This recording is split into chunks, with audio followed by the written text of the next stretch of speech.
નમસ્તે વિદ્યાર્થી મિત્રો, ચેપ્ટર નંબર 6 જૈવિક ક્રિયાઓ આપણે ભણી રહ્યા છીએ।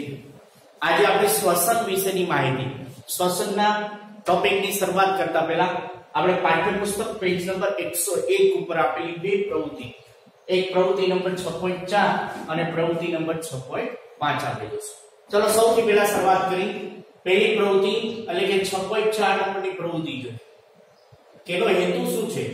ઉચ્છ્વાસ દ્વારા કાર્બન ડાયોક્સાઇડ વાયુ દૂર થાય છે। આપણે જાણીએ છીએ શ્વાસોશ્વાસની ક્રિયાવિધિ, શ્વાસ લઈ છે, ઓક્સિજન વાયુ દાખલ કરી, ઉચ્છ્વાસ કાર્બન ડાયોક્સાઇડ વાયુ શું કરી છે? દૂર કરી। તો ઉચ્છ્વાસ દ્વારા કાર્બન ડાયોક્સાઇડ વાયુ દૂર થાય છે તેની ચકાસણી કરતો આ પ્રયોગ છે। ચલો સૌથી પહેલા પ્રયોગ માટે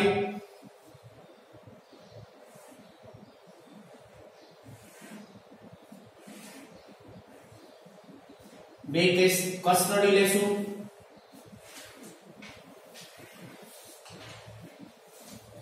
હવે આ બંને કસનળીની અંદરના ભાગમાં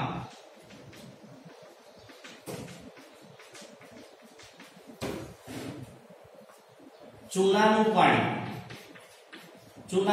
એટલે ચૂનાનું નીતર્યું પાણી, જેનું સૂત્ર છે CaOH ટ્વાઇસ।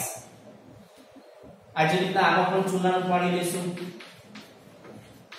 એટલે કે ચૂનાનું નીતર્યું પાણી CaOH ટ્વાઇસ। હવે આ બંને કસનળી છે, એ બંને કસનળીના અંદરના ભાગમાં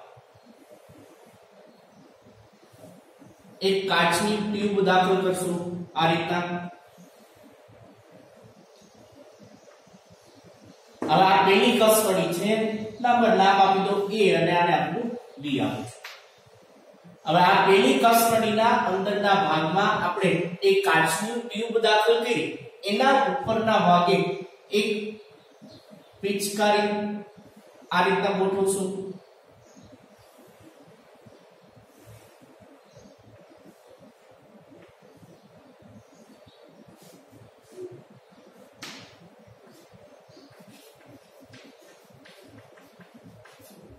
આપણે જાણીએ છીએ પિચકારીના રબરની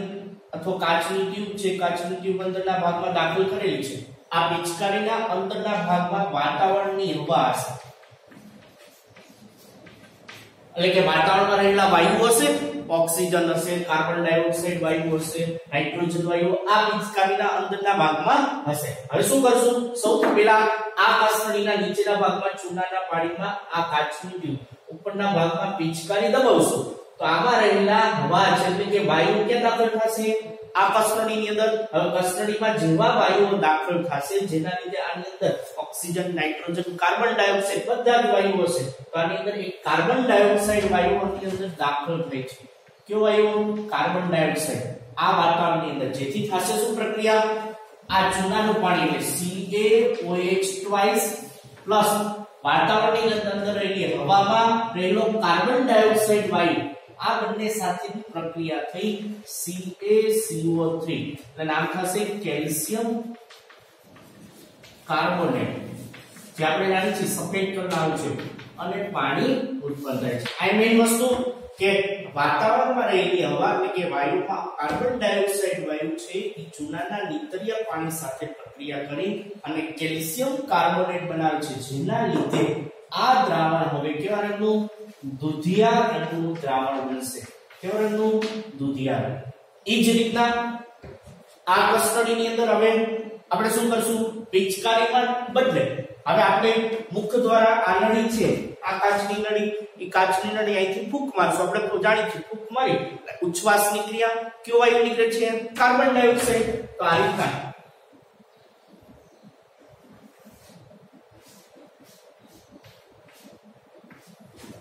અહીંથી જેવી ફૂંક મારશું તો ફૂંક મારી તો કયો વાયુ? Carbon dioxide. તો કાર્બન ડાયોક્સાઇડ વાયુ જેવું ચૂનાના પાણીની અંદર, તો આ જ પ્રક્રિયા થઈ કેલ્શિયમ કાર્બોનેટ બનશે, જેના લીધે આ ચૂનાનું પાણી પણ કેવા રંગનું બનશે? દુધિયા રંગનું। એટલે બંને ક્રિયામાં કાર્બન ડાયોક્સાઇડ વાયુ એ ચૂનાના પાણીમાં દાખલ થવાને લીધે કેલ્શિયમ કાર્બોનેટ, જેના લીધે બંને દ્રાવણ એ કેવા રંગના બનશે? દુધિયા રંગના બનશે। પણ મારો મેઈન હેતુ અહીં શું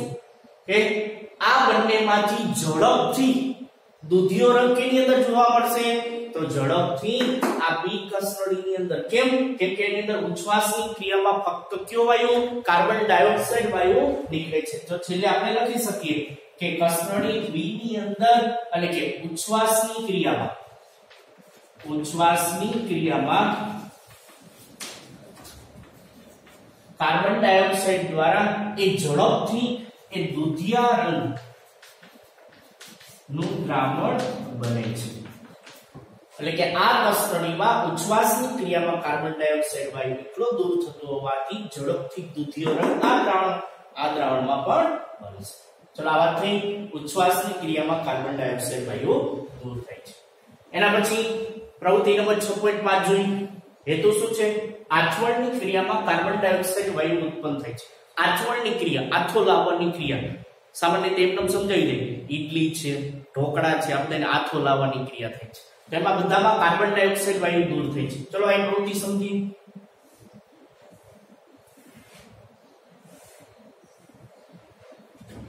આ રીતના બે કસ્ટડી લેશું આ પહેલી કસ્ટડીના અંદરના ભાગમાં ફળનો રસ અથવા શર્કરાનું દ્રાવણ એટલે કે ખાંડનું દ્રાવણ ખાંડ અને પાણી મિશ્ર હોય એ રીતના કે ફળનો રસ અથવા શર્કરાનું દ્રાવણ આપણે ઈ કસ્ટડી હવે ઈ કસ્ટડીના અંદરના ભાગમાં એક ઈસ્ટ ઉમેરો ઈસ્ટ ઉત્સેચક છે આપણે જાણીએ છીએ તો એની અંદર ઈસ્ટ ઉમેરવામાં આવશે ફળના રસની અંદર હવે બંને કસ્ટડીના ઉપરના ભાગમાં હતા રબરના બુચ વડે કસ્ટડીને આ રીતના ઢાંકી દો એટલે કે બંધ કરી દેવું બંને કસ્ટડી હવે બંને કસ્ટડી છે બંને કસ્ટડીના રબરના બુચ મારફતે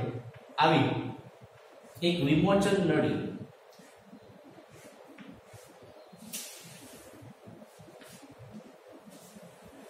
એટલે કે બંને કસ્ટડીને એકબીજાને જોડતી આ રીતની નળી ગોઠવો અને આ કસ્ટડીની અંદર ચૂનાનું પાણી લ્યો ચૂનાનું પાણી આપણે જાણીએ છીએ CaOH ટ્વાઇસ આમાં ઉપયોગ કર્યો તો ઈ જ હવે થાશે શું કે જ્યારે આ ફળના રસ એટલે કે ફળનો રસ પીઓ અથવા શર્કરાનું પાણી એની ઈસ્ટ સાથે પ્રક્રિયા થઈ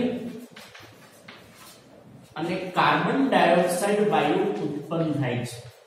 જો આ બંને ક્રિયા છે કે જ્યારે ફળનો રસ અને ઈસ્ટ બંને ભેગું થાય છે ત્યારે એ આથવણની ક્રિયા થઈ શું થાય આથવણની ક્રિયામાં કયો વાયુ છૂટો પડે કાર્બન ડાયોક્સાઇડ જેના લીધે કાર્બન ડાયોક્સાઇડ વાયુ છૂટો પડ્યો તો આ નળી મારફતે આ કસ્ટડીમાંથી આ કસ્ટડીમાં દાખલ થશે આ કસ્ટડીમાં જેવો કાર્બન ડાયોક્સાઇડ વાયુ દાખલ થયો જેના લીધે શું થશે ચૂનાના પાણીની કેની સાથે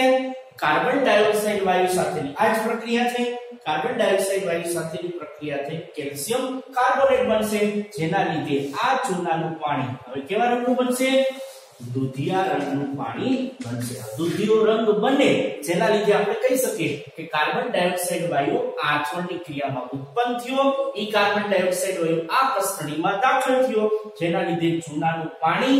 અને કાર્બન ડાયોક્સાઇડ સાથે પ્રક્રિયા થઈ અને આ દ્રાવણનો રંગ કેવો બન્યો છે એ દુધિયો રંગ બન્યો છે આમ આથવણની ક્રિયા દરમિયાન કયો વાયુ ઉત્પન્ન થાય છે કાર્બન ડાયોક્સાઇડ વાયુ ઉત્પન્ન થાય છે હવે આપણે નવો ટોપિક શ્વસન પ્રશ્ન છે શ્વસન એટલે શું શ્વસનના પ્રકારો સમજાવો સૌથી પહેલા પાઠની શરૂઆત કરી ત્યારે આપણે જુદી જુદી વ્યાખ્યા જોઈ હતી એમાંની શ્વસનની વ્યાખ્યા ફરીથી એક વખત શ્વસન એટલે બાહ્ય વાતાવરણમાંથી ઓક્સિજન મેળવવું દાખલા તરીકે આ મનુષ્ય શરીર છે તો મનુષ્ય શરીર આપણે જાણીએ છીએ બહારના વાતાવરણમાંથી કયો વાયુ લે છે ઓક્સિજન વાયુ લે છે તો બાહ્ય વાતાવરણમાંથી ઓક્સિજન મેળવી શરીરની અંદર રહેલા કોષો એક કોષની જરૂરિયાત અનુસાર કોષને જરૂરી છે એ અનુસાર તે ગ્રહણ કરે છે ઓક્સિજન અને મુખમાંથી ખોરાક લે છે એ ખોરાકનું વિઘટન કરી અને ઊર્જા ઉત્પન્ન કરવાની ક્રિયાને શ્વસન કહેવામાં આવે છે ફરીથી સ્વરૂપમાં મનુષ્ય શરીર છે બહારથી કયો વાયુ છે ઓક્સિજન ઓક્સિજન વાયુ એટલે કે બાહ્ય વાતાવરણમાંથી ઓક્સિજન જરૂરિયાત અનુસાર ગ્રહણ કરી અને ખોરાક લે છે, ખોરાકનું વિઘટન કરી અને ઊર્જા મેળવવાની ક્રિયાને શ્વસન કહેવામાં આવે છે. આ શ્વસન એટલે શ્વાસોશ્વાસની ક્રિયાવિધિ નહીં, આ શ્વસન એટલે ઊર્જા મેળવવાની વાત કહી છે. અગાઉ આપણે ટોપિકની અંદર જોયું કે પોષણના પ્રકારો જુદા જુદા, પોષણ પદ્ધતિ જુદી જુદી જોવા મળે છે કે જે ખોરાક ગ્રહણ કરવાના આધારે, ખોરાકના સ્વરૂપને આધારે, એમ આ ઊર્જા છે એ ઊર્જા મેળવવાની, ઊર્જા ઉત્પન્ન કરવાને આધારે એને ઊર્જાના બે પ્રકારો એટલે કે શ્વસનના બે પ્રકારો પાડવામાં આવ્યા છે. શ્વસનના બે પ્રકારોનો પહેલો પ્રકાર છે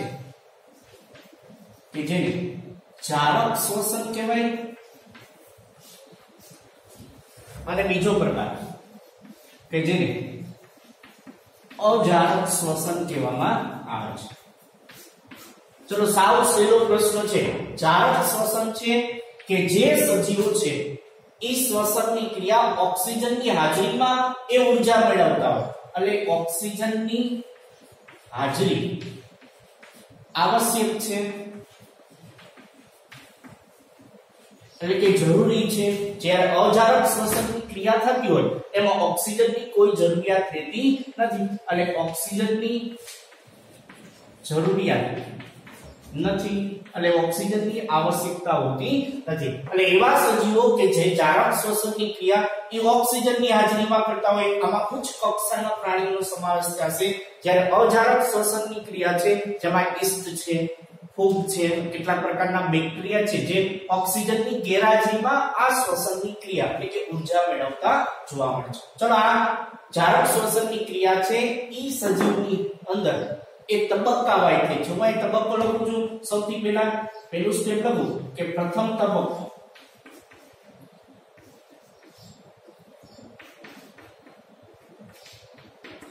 એટલે પહેલું સ્ટેપ જોઈએ તો સૌથી પહેલા ખોરાકમાંથી એટલે કે ગ્લુકોઝ પ્રાપ્ત થાય, એ ગ્લુકોઝનું વિઘટન થઈ શરીરની અંદર ગ્લુકોઝનું વિઘટન થઈ અને પાયરુવેટ અણુ બને છે. કે ખોરાક લીધો તો એ ખોરાકનું વિઘટન, પહેલું સ્ટેપ કે ગ્લુકોઝનું વિઘટન થઈને પાયરુવેટ કે જે ઓક્સિજનની હાજરીમાં આ ક્રિયા થાય છે. ઓક્સિજનની હાજરી શરીરની અંદર એક કોષના કોષ રસમાં થતી ક્રિયા જોવા મળે છે. ગ્લુકોઝનું વિઘટન થઈને પાયરુવેટ અણુ અને ઓછા પ્રમાણમાં ઊર્જા પ્રાપ્ત થાય છે. ગ્લુકોઝનું સૂત્ર લખો તો C6H12O6 આનું સૂત્ર છે. પાયરુવેટ અણુ છે તો એમાં કાર્બન 3, હાઇડ્રોજન 3 અને ઓક્સિજન 3 આવેલા જોવા મળે છે. એટલે ગ્લુકોઝ કઈ તો ગ્લુકોઝ જો કહી શકીએ કેટલા કાર્બન વાળો તો 6 કાર્બન ધરાવતો અણુ છે. ગ્લુકોઝ 6 કાર્બન ધરાવતો અણુ સૂત્ર અને પાયરુવેટ કેટલા કાર્બન તો 3 કાર્બન ધરાવતો અણુ છે. તો પહેલો તબક્કો થયો કે જારક શ્વસનની ક્રિયામાં જ્યારે ખોરાક ગ્લુકોઝ છે એનું વિઘટન થઈને પાયરુવેટ અણુ બન્યો અને ઓછા પ્રમાણમાં ઊર્જા. અજારક શ્વસનની ક્રિયા છે કે જેમાં ઓક્સિજનની જરૂરિયાત નથી એની અંદર પણ આ પહેલો તબક્કો સરખો થશે. તો કઈ રીતના કે ખોરાક લીધો એટલે કે ગ્લુકોઝ એનું વિઘટન થઈ અને પાયરુવેટ અણુ બનશે અને ઓછા પ્રમાણમાં ઊર્જા પ્રાપ્ત થશે. ગ્લુકોઝનું સૂત્ર આની જેમ C6H12O6 અને પાયરુવેટ અણુ C3H3 અને O3. આમાં પાયરુવેટ અણુ છે એની અંદર એક હાઇડ્રોજન ઉમેરાય તો પાયરુવિક એસિડ બનશે. એ પણ લખી શકો. ગ્લુકોઝ ઓક્સિજનની ગેરહાજરીમાં આ ક્રિયા પણ કેમાં થાય છે કોષ રસની અંદર જોવા મળે છે. ચલો બંનેની અંદર પહેલો તબક્કો સરખો થશે. આ બીજા તબક્કાની અંદર શું જોવા મળે તો બીજો તબક્કો જોઈએ એટલે બીજું સ્ટેપ તો બીજા તબક્કાની અંદર એટલે કે ગ્લુકોઝનું વિઘટન થઈને પાયરુવેટ અણુ બન્યો તો ઈ પાયરુવેટ અણુ હવે ફરી વિઘટન થાય છે એટલે કે વિઘટન થાય છે તો પાયરુવેટ અણુ એ પાયરુવેટ અણુ છે એનું એ વિખંડન થાય, એ વિખંડન થઈ અને કાર્બન ડાયોક્સાઇડ વાયુ, પાણી અને ઊર્જા મળે છે આ ઊર્જા છે એ 38 એટીપી સ્વરૂપે ઊર્જા એ પ્રાપ્ત થઈ છે આ પાયરુવેટ અણુ છે એ પાયરુવેટ અણુનું છે એ વિઘટન એ કણાપ સૂત્રની અંદર જોવા મળે છે જેની અંદર કણાપ સૂત્રની અંદર જે ઓક્સિજનની હાજરીમાં જરૂર બને છે તો બીજો તબક્કો ફરીથી એક વખત પહેલા તબક્કામાં પાયરુવેટ અણુ બન્યો તો એનું વિઘટન થઈ એટલે કે કણાપ સૂત્રમાં કાર્બન ડાયોક્સાઇડ પાણી અને વધુ પ્રમાણમાં ઊર્જા એટલે 38 એટીપી સ્વરૂપે ઊર્જા મળે છે આ જારક શ્વસનની અંદર ક્રિયા એ જ રીતના અજારક શ્વસનની ક્રિયાની વાત કરી તો અજારક શ્વસનની અંદર બીજો તબક્કો જોઈએ તો બીજા તબક્કામાં પાયરુવેટ અણુ છે એ પાયરુવેટ અણુનું વિઘટન થઈ અને ઓક્સિજનની ગેરહાજરીમાં આ પાયરુવેટ અણુનું વિઘટન થઈ અને ઇથેનોલ પ્લસ કાર્બન ડાયોક્સાઇડ અને ઊર્જા આ ઊર્જા છે એ 2 એટીપી એટલે ઊર્જા જ્યારે ઓક્સિજનની ગેરહાજરીમાં અજારક શ્વસનની ક્રિયા થાય છે ત્યારે ઊર્જા ઓછા પ્રમાણમાં 2 એટીપી જો આમાં કીધું વધુ પ્રમાણમાં ઊર્જા પ્રાપ્ત થાય છે આ પણ ક્રિયા છે એ કોષ રસમાં થાય છે જે ઓક્સિજનની ગેરહાજરી આ બીજો તબક્કો જોવા મળે છે ચલો આમ કહી શકીએ કે જારક શ્વસનની ક્રિયા અને અજારક શ્વસનની ક્રિયામાં એ બંનેની અંદર એ જોવા મળે છે તો આમાં વધુ પ્રમાણમાં ઊર્જા પ્રાપ્ત થાય છે આમાં જોઈ શકીએ તો ગ્લુકોઝના વિઘટન થઈને ઊર્જા 38 એટીપી તો આમાં સંપૂર્ણ એનું વિઘટન થઈ ગયું આના અપૂર્ણ વિઘટન જેને લીધે ઊર્જા કેવી એ ઓછી ઊર્જા એ પ્રાપ્ત થઈ ચલો વ્યાખ્યા લખવી હોય કે જારક શ્વસનની વ્યાખ્યા તો આમ લખી શકીએ કે જે શ્વસનની ક્રિયામાં ઓક્સિજનની હાજરી અનિવાર્ય એટલે કે જરૂરી છે એને જારક શ્વસનની ક્રિયા કહેવાય અજારક શ્વસનની ક્રિયામાં ઓક્સિજનની જરૂરિયાત ન હોય એને એક અજારક શ્વસનની ક્રિયામાં કહેવામાં આવે છે આના ઉદાહરણ લખી શકીએ ઉદાહરણ તરીકે ઈસ્ટ ફૂગ અને કેટલાક પ્રકારના બેક્ટેરિયા આના ઉદાહરણ થશે કે જારક શ્વસનની ક્રિયા કે જે આપણે જાણીએ છીએ ઉચ્ચ કક્ષાના પ્રાણીઓ હોય મનુષ્યની અંદર આ વગેરેની અંદર જારક શ્વસનની ક્રિયા જોવા મળે છે પરીક્ષાની અંદર માર્ચ 2020 ની અંદર બોર્ડની અંદર પરીક્ષામાં પ્રશ્ન પૂછાણો તો 2 માર્કની અંદર તફાવત જારક શ્વસન અને અજારક શ્વસન ચલો 3 પોઈન્ટ ફરીથી જારક શ્વસન અને અજારક ઓક્સિજનની હાજરી જરૂરી છે ઓક્સિજનની હાજરી જરૂરી નથી આની અંદર સંપૂર્ણ વિઘટન થાય અને આનું સંપૂર્ણ વિઘટન થતું નથી આમાં વધુ પ્રમાણમાં ઊર્જા પ્રાપ્ત થાય આમાં ઓછા પ્રમાણમાં ઊર્જા પ્રાપ્ત થાય છે હવે એના સિવાય જોઈએ તો જારક શ્વસનની અંદર હજી એક ક્રિયા થશે સામાન્ય રીતે જોઈએ કે મનુષ્ય છે આપણા શરીરમાં ક્યારેક વધારે વર્કઆઉટ થયો જીમમાં ગયા હોય તો જીમમાં ગયા હોય ત્યારે વધુ કાર્ય કરે છે તો આપણા શરીરની માંસપેશીઓ છે તો માંસપેશીઓને પૂરતો ઓક્સિજન ન મળી રહે ઓક્સિજનના અભાવે શરીરની માંસપેશી એટલે કે કોષની અંદર જીમમાં ગયો તો વધારે વર્કઆઉટ કરતા તો ત્યારે પણ એ માંસપેશીને ઊર્જાની જરૂરિયાત હોય તો ઓક્સિજનના અભાવે એક પ્રક્રિયા અજારક શ્વસનની ક્રિયા થાય છે ચલો જોઈ એ કઈ ક્રિયા કે જે ઓક્સિજનના અભાવે થતી હોય ઓક્સિજનના અભાવે થતી ક્રિયા ચલો ઓક્સિજનના અભાવે થતી ક્રિયા આ પહેલું સ્ટેપ તો સરખું જ રહેશે બીજા સ્ટેપમાં પાયરુવેટ અણુ છે આ પાયરુવેટ અણુ છે એ ઓક્સિજનના અભાવ આ ક્રિયા એ સ્નાયુ પેશીમાં કેમાં થશે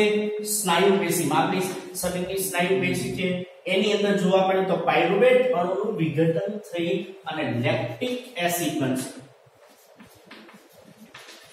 એ લેક્ટિક એસિડ અને ઊર્જા પ્રાપ્ત થશે આ ઓછા પ્રમાણમાં ઊર્જા એટલે કે જ્યારે જીમમાં ગયા હોય ત્યારે વધારે વર્કઆઉટને લીધે આપણી માંસપેશીઓ છે એને ઊર્જાની જરૂરિયાત એ ઓક્સિજનના અભાવને સાથે એક કોષની અંદર ઊર્જા મેળવે છે તો એ ઊર્જા એટલે કે લેક્ટિક એસિડ સ્વરૂપ ક્યારેક જોયું છે તો જીમમાં કેવું હોય તો કોઈ જગ્યાએ તો આપણો હાથ અથવા પગ જકડાઈ જવાની માંસપેશીઓ જકડાઈ જવાની ક્રિયા થાય છે જે આના લીધે જોવા મળે છે તો આ ઓક્સિજનના અભાવે જોવા મળતી આ પણ પ્રક્રિયા છે એ પણ અજારક શ્વસનની ક્રિયામાં જોવા મળશે ચલો આ બધાની અંદર તમે જોઈ શકો જારક શ્વસન અને અજારક શ્વસનની અંદર આ ઊર્જા ઉત્પન્ન થઈ છે આ બધી ઊર્જા એટલે કે જારક શ્વસન હોય કે અજારક શ્વસન એમાં ઉત્પન્ન થતી ઊર્જા એ અંતે છે એ એટીપી સ્વરૂપે નિર્માણ પામે છે એટલે સંશ્લેષણ પામે છે। ચલો છેલ્લે અહીંયા અંતે જોઈ તો આ બધાની અંદર જો અંતિમ ઉત્પાદન તરીકે ઊર્જા છે તો અંતિમ ઉત્પાદન તરીકે ઊર્જા છે જારક શ્વસન કયો કે અજારક શ્વસન તો એમાં ઊર્જા એટીપી સ્વરૂપે સંગ્રહિત આપણે જાણી શકતા એટીપી નું પૂરું નામ યાદ કરી લઈએ adenosine triphosphate adenosine triphosphate ATP આપણે જાણીએ છીએ કણાભ સૂત્રની અંદર એક પ્રકારનું રાસાયણિક દ્રવ્ય છે જે એટીપી જે કોષની જરૂરિયાત અનુસાર એને ઊર્જા પ્રાપ્ત થાય છે એટીપી માંથી અને કોષને સમારકામ માટે કોષની યાંત્રિક ઊર્જા માટે એ એટીપી નો ઉપયોગ કરવામાં આવે છે। હવે એટીપી નું નિર્માણ કઈ રીતના થાય એટીપી સૌથી પહેલા છે ને એ એડીપી સ્વરૂપે હોય છે કયા સ્વરૂપે એડીપી એટલે ફોસ્ફેટના બે અહીંયા એડિનોસાઇન ટ્રાઇફોસ્ફેટ છે આ ડાઇફોસ્ફેટ તો આ ડાઇફોસ્ફેટ છે એક ફોસ્ફેટના એક અણુ સાથે જોડાઈ જશે અને એક અણુ સાથે જોડાઈ જાય એટલે એડીપી આ ફોસ્ફેટના એક અણુ સાથે જોડાઈ અને શું બન્યું એટીપી નું નિર્માણ થશે। એટીપી નું પાછું પાણી સાથેની પ્રક્રિયા થઈ એટલે પાછું એનું વિખંડન થઈને એટીપી બનવાની ક્રિયા જોવા મળે છે। આ એટીપી નું કાર્ય જોઈ શકે તો એટીપી નું કાર્ય છે એ આંતરરોશની ક્રિયાનું નિયમન કરે છે। આ ખાસ રીતે કે શરીરની અંદર આંતરરોશની ક્રિયાનું નિયમન એ એટીપી દ્વારા જે શું કહે કોષની અંદર ઊર્જા જાળવી રાખવા ઉષ્મા જાળવી રાખવાનું કાર્ય એટલે કે આંતરરોશની ક્રિયાનું નિયમન એ એટીપી દ્વારા કરવામાં આવે છે। આમ એટીપી જારક શ્વસનની ક્રિયામાં એ વધુ પ્રમાણમાં એટીપી એટલે ઊર્જા પ્રાપ્ત થઈ છે અને અજારક શ્વસનની ક્રિયામાં ઓછી પ્રમાણમાં ઊર્જા એ પ્રાપ્ત થાય છે। આ પરીક્ષામાં 4 માર્કની અંદર પૂછાય કે શ્વસન એટલે શું શ્વસનના પ્રકારો સમજાવો આ તો શ્વસનના પ્રકારો આ પ્રક્રિયા પહેલો તબક્કો સરખો બીજો તબક્કો બંનેમાં અલગ ઓક્સિજનના અભાવે થતી ક્રિયા આ પણ શરીરની અંદર થતી હોય પણ ઓક્સિજનના અભાવે સ્નાયુ પેશી આ અજારક શ્વસનની અંદર જોવા મળશે। આભાર।